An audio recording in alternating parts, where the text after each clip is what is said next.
प्रदेश के मुख्यमंत्री शिवराज सिंह चौहान बुधवार को कृषि मंत्री कमल पटेल के साथ विभिन्न कार्यक्रमों में शामिल होने उज्जैन पहुंचे।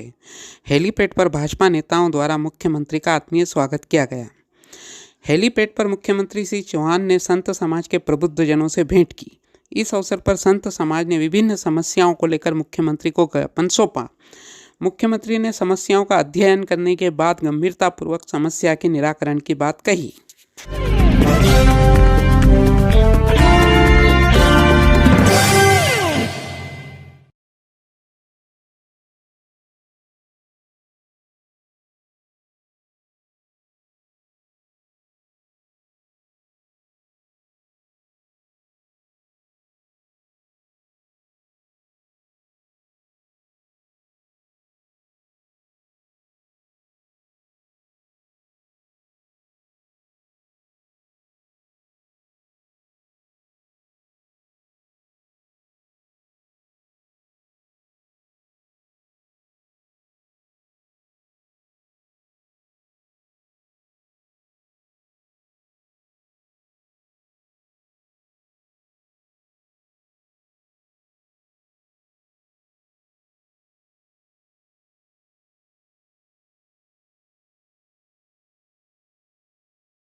महाराष्ट्र के उप मुख्यमंत्री देवेंद्र फडणवीस ने महाकाल मंदिर में दर्शन किए। मीडिया से चर्चा में उन्होंने कहा कि बाबा महाकाल से ऊर्जा प्राप्त करने आता हूं। उज्जैन के विश्व प्रसिद्ध महाकालेश्वर मंदिर में वीआईपी का तांता लगा हुआ है। बुधवार को महाराष्ट्र के उप मुख्यमंत्री देवेंद्र फडणवीस महाकालेश्वर मंदिर पहुंचे और यहां उन्होंने धोती और सोला पहनकर गर्भगृह में प्रवेश किया। यहां बाबा महाकाल का जल और दूध से अभिषेक कर आरती की। पूजन अर्चन के बाद वे नंदीहाल में शिव आराधना में लीन दिखाई दिए। मीडिया से चर्चा में कहा कि वर्षों से बाबा महाकाल के दर्शन करने आते रहे हैं।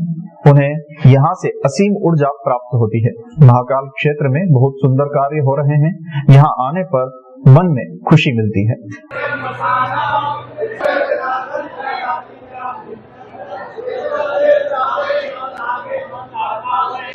ठीक है, मैं तो बाबा महाकाल के दर्शन लेने वर्षों से आता हूँ और उनका बहुत आशीर्वाद मुझे प्राप्त है और यहाँ आने के बाद एक असीम ऊर्जा का अनुभव होता है और उसी ऊर्जा की अनुभूति के लिए मैं यहाँ आया हूँ।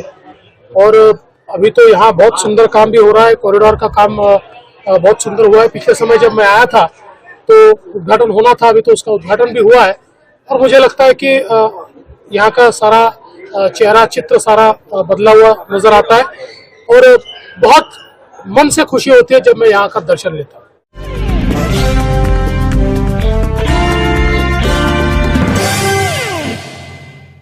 उज्जैन में भी वायु प्रदूषण लगातार बढ़ रहा है। शहर में प्रदूषण का स्तर धीरे धीरे बढ़कर एयर क्वालिटी इंडेक्स 50 के मुकाबले 200 के आसपास पहुंच गया है, जो स्वास्थ्य के लिए खतरनाक है।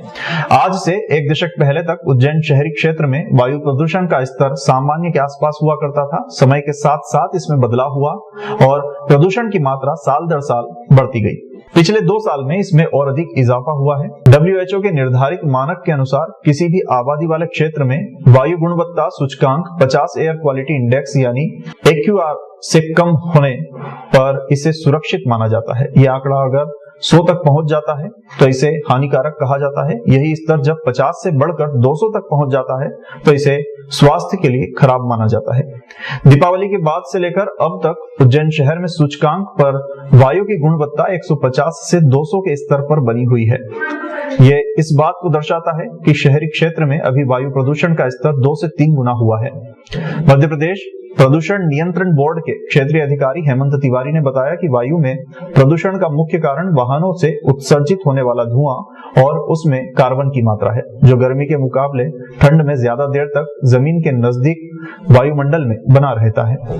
तो ड्यूरिंग समर सीजन गैसियस जो है मतलब क्लोज टू द अर्थ, वो एमिशंस या जो भी अपना सराउंडिंग एनवायरमेंट है that is frequently going to upward direction, freely जाता है।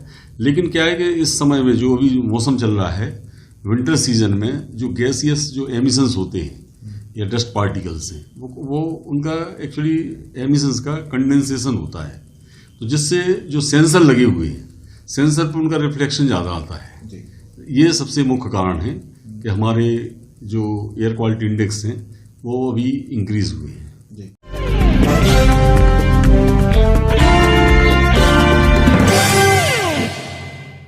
नियम विरुद्ध काम करने पर कलेक्टर ने 2 पटवारियों को निलंबित करने के निर्देश दिए हैं। कलेक्टर आशीष सिंह ने टीएल बैठक के दौरान उज्जैन नगरीय क्षेत्र में कार्यरत रहे एक पटवारी एवं घटिया ग्रामीण क्षेत्र में कार्यरत पटवारी को निलंबित करने के निर्देश संबंधित एसडीएम को दिए हैं। उज्जैन नगरीय क्षेत्र के वर्ष 2016-17 में पटवारी रहे भगवती प्रसाद शर्मा द्वारा हस्तलिखित नकल से गलत तरीके से रजिस्ट्री करवाने का प्रकरण सामने आया है। इसी तरह घटिया क्षेत्र के ग्राम सिलोदा रावल में कार्यरत पटवारी मदन मारू की गलत बंटवारे की शिकायत कलेक्टर को प्राप्त हुई थी। दोनों ही मामले में कलेक्टर द्वारा जांच उपरांत निलंबन के आदेश दिए गए हैं। देखिए, 2 बहुत ही गंभीर शिकायतें प्राप्त हुई थी, जिसमें कि एक में बंटवारा जो किया गया था उसमें हस्ताक्षर जो है सिमिलर प्रतीत हो रहे हैं और वो नियमानुसार नहीं किया गया था, और दूसरे में जो हस्तलिखित खसरा प्रस्तुत किया गया था उसका रिकॉर्ड में कोई भी अपडेशन नहीं था, अर्थात वो जारी था। तो अभी हमने सस्पेंशन की कार्रवाई करी है, अगर आवश्यकता पड़ी तो आपराधिक प्रकरण भी। ये मैसेज जो है वो स्पष्ट है कि किसी भी तरीके की जनता के जो काम हैं वो पूरी फुर्ती से स्फूर्ति से होने चाहिए, और कहीं पर भी अगर इस प्रकार की गड़बड़ी पाई जाती है तो बहुत कड़ी कार्रवाई करी जाएगी।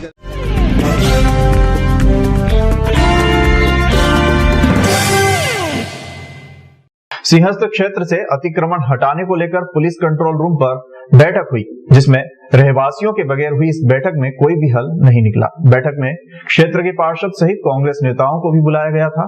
कलेक्टर ने नेताओं से चर्चा में परीक्षण करवाने की बात कही है। फिलहाल कार्यवाही टल गई है।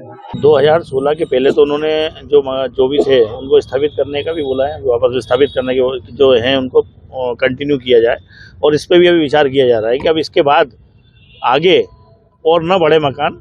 इस बात को हम सब लोगों ने, मैं विक्की यादव जी, रवि राय जी, माया त्रिवेदी, गजन मारोटी, हम सब लोगों ने उनसे बात करी कि साहब जो बन गए हैं उन मकानों को नहीं तोड़ें।